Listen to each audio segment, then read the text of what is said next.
when I said that, that was my concern because I've been married 28 years and, he's a lawyer and he's, disciplined and it's all about money and freaking out. And I'm more heart centered and don't worry about all that stuff. And it's like, I just want to be in a loving relationship where I feel that I'm more than a maid and, Yeah. a housemaid and all that. So that's why I'm like, I don't want this anymore. Yeah. So I'm like, I'm like, should I be with somebody of a different sign? Not knowing. And it has, it has been challenging. And Yeah. that's my biggest concern. Have I now lived out this part of my life and I'm done with this and I should be going on? So I don't know. Do you want to explore that a little bit more?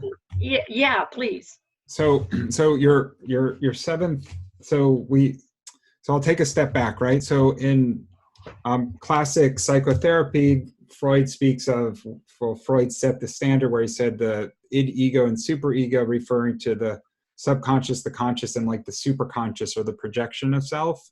And he said that those are basically the three layers of the human mind. It was a parlay on classic astrology, which speaks of the moon, the sun, and the rising. Oh.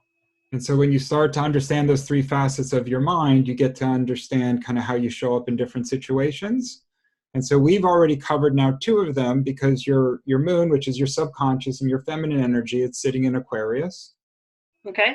All right. Your conscious mind, as we know, which is your identity and truth, and it's a manifestation of self in the physical realm, is sitting in Capricorn.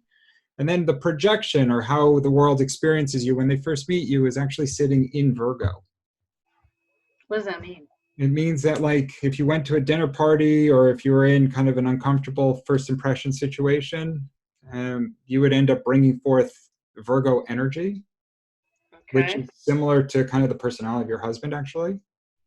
Huh. And then when they get to meet you, when they get to know you better, you just drop into your more comfortable space, which is not that dissimilar from first impression. It's kind of the true self is in Capricorn, and those are sister signs.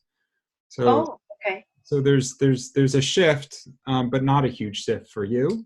And then if you were scared, if you were vulnerable, if you were otherwise in conflict, especially emotional conflict, you would bring more Aquarian energy, which would say, what comes next? Like, where do I go from here? And so when conflicts would erupt, especially if they triggered something unexpected in you, it would bring up an energy that would want you to think through the future more than the past, if you will.